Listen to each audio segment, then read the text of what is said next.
Hello there and welcome back to my channel.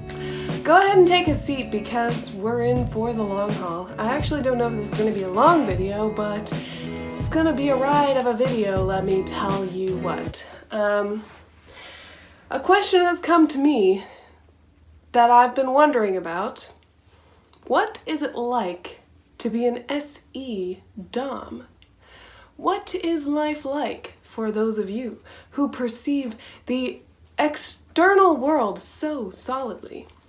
And then I wondered, they probably have no idea, oppositely, what it's like to experience life as we do, constantly looking for the connections in the outside world and not really fully perceiving the outside world. So, today, I am going to talk about what it's like for me to experience as an NE Dom.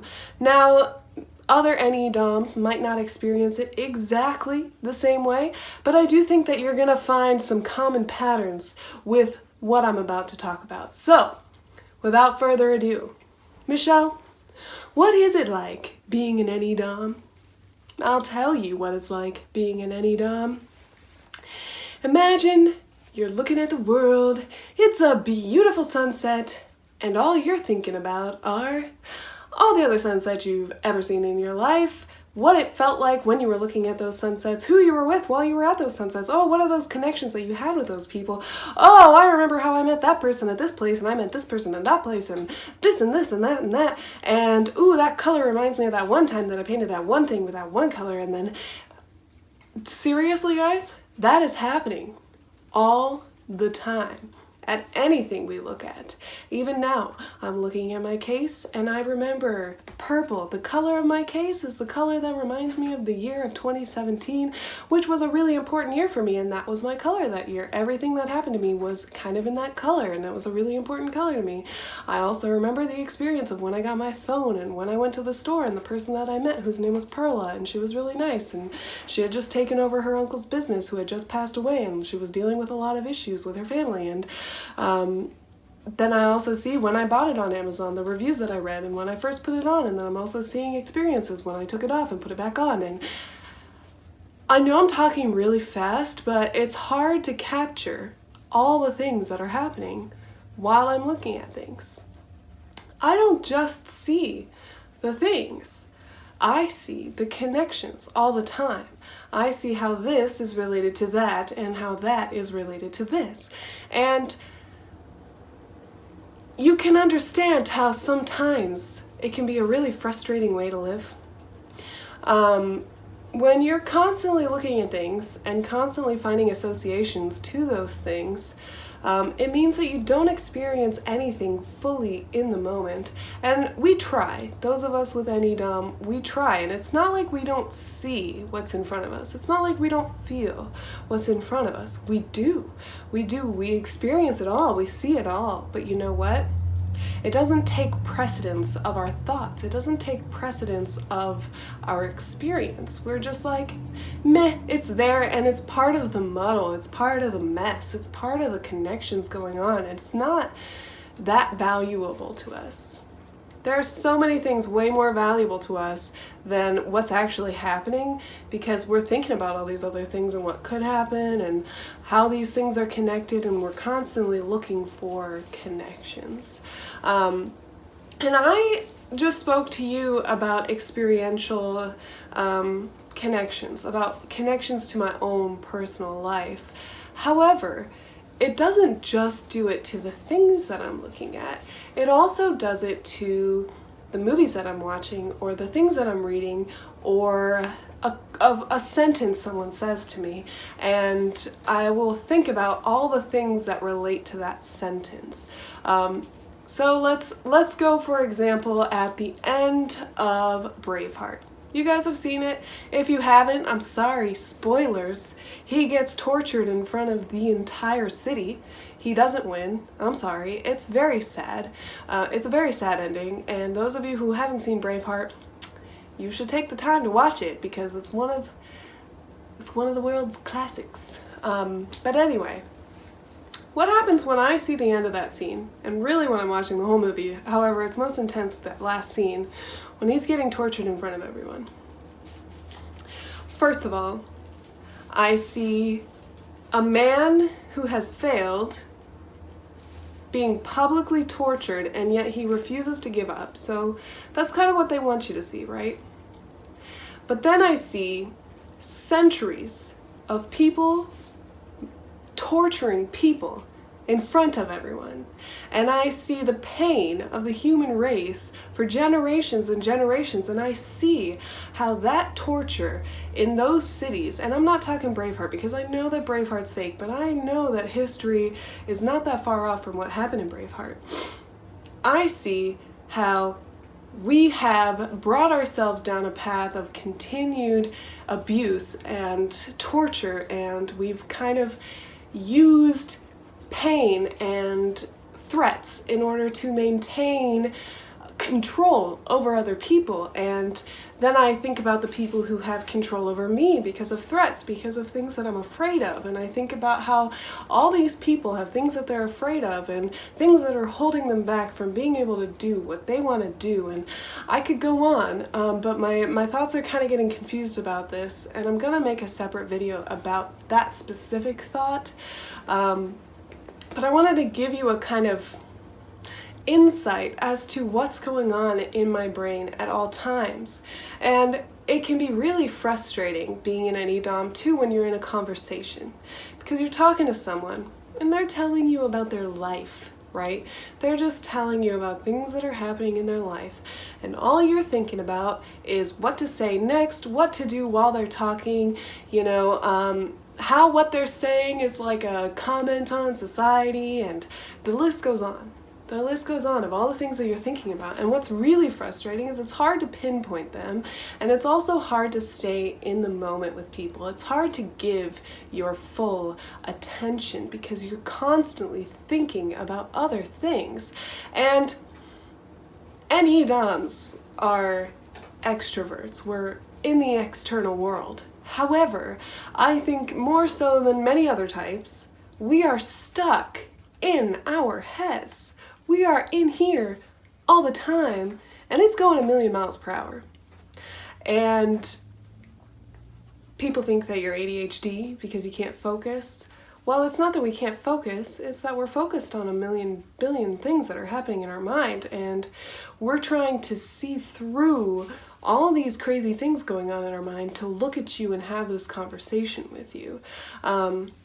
And you always feel bad when you can't give your full attention because you know the person in front of you deserves your full attention. Well, I always feel bad. I don't know if all NEs do.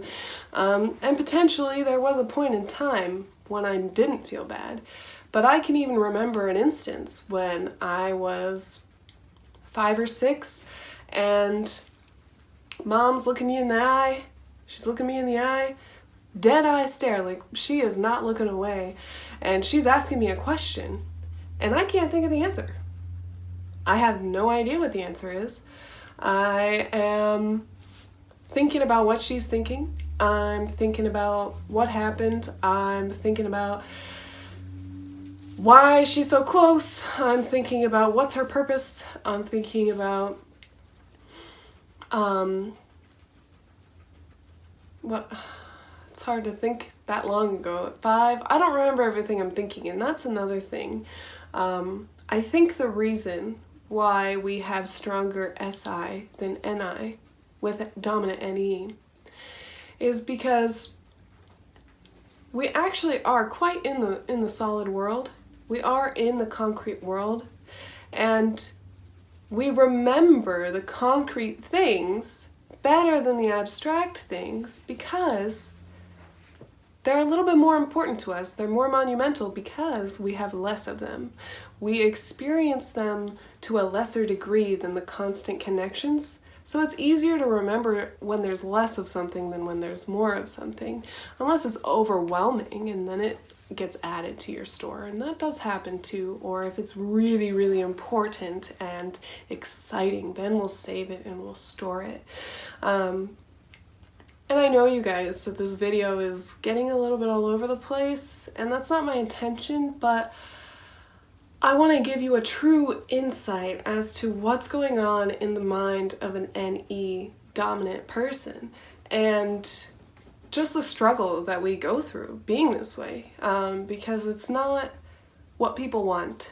People don't want people with heads in the clouds. Like, they don't want people who are constantly looking for connections. To some degree they do. And I think we're becoming a little bit more accepted as humanity grows up, as humanity evolves.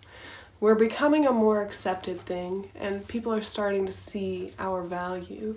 But it's hard. It's really hard being an NE-Dom. And yeah, there's a bunch of that stuff like ENFPs are so special, and INFPs are so special, and INTPs are so special, and ENTPs are so special. But you know what? We're not the most well-liked people because of our NE.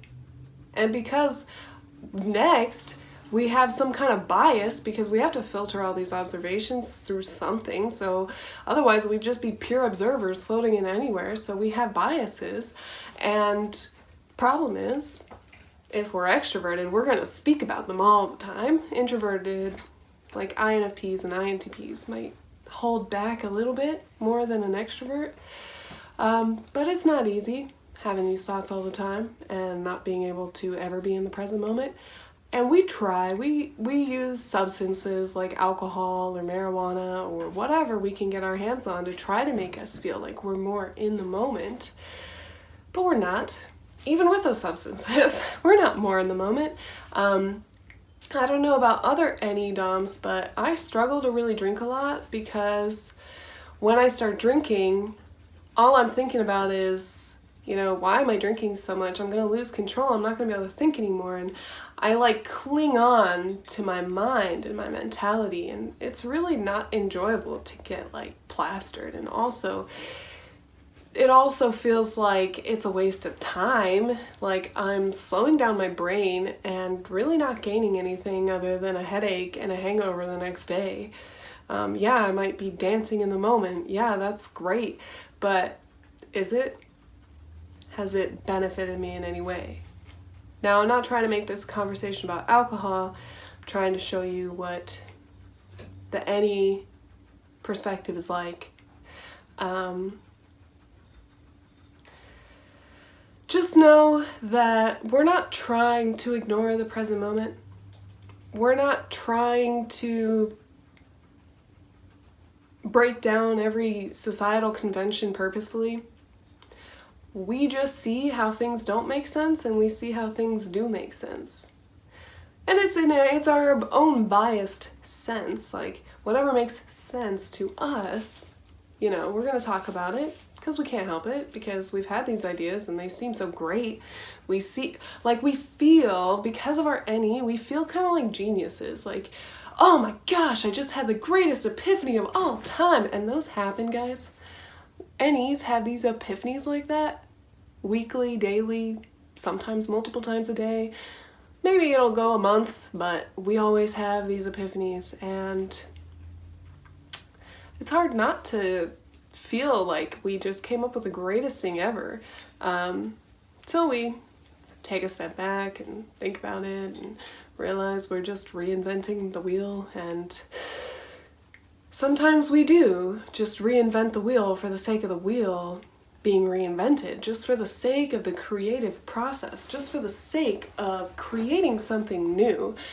Even if it doesn't need to be made, we kind of want to, because we see the possibility for how it could be done differently. All the time.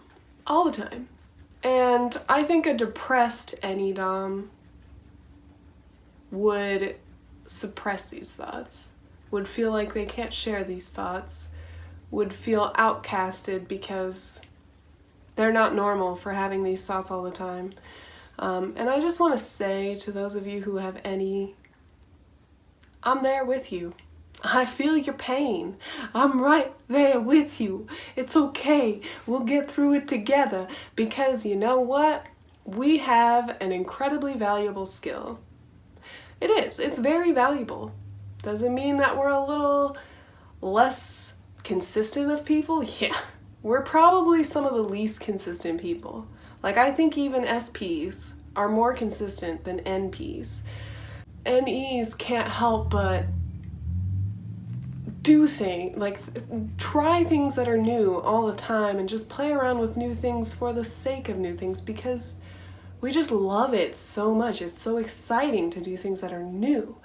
But anyway, I think I have said all that there is to say about what it's like to be NE. People's experiences might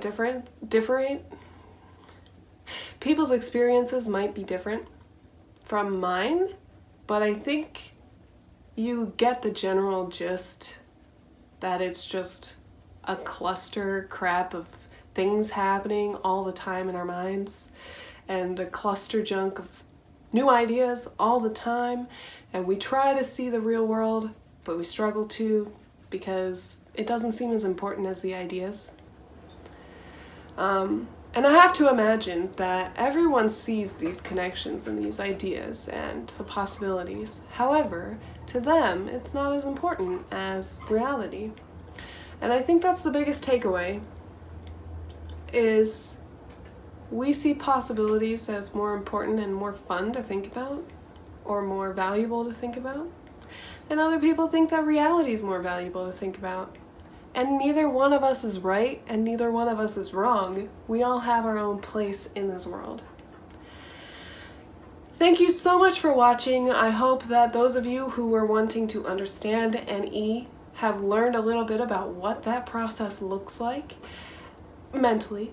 And for those of you who are NE, you're not alone, and tell me all about your experiences down below. I would love to hear what's the same, what's different, because that could be indicative of our secondary function, our bias function, or our NI or TI.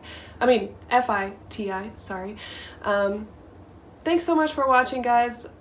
You have a wonderful, beautiful, amazing day, and I will see you next time. Bye!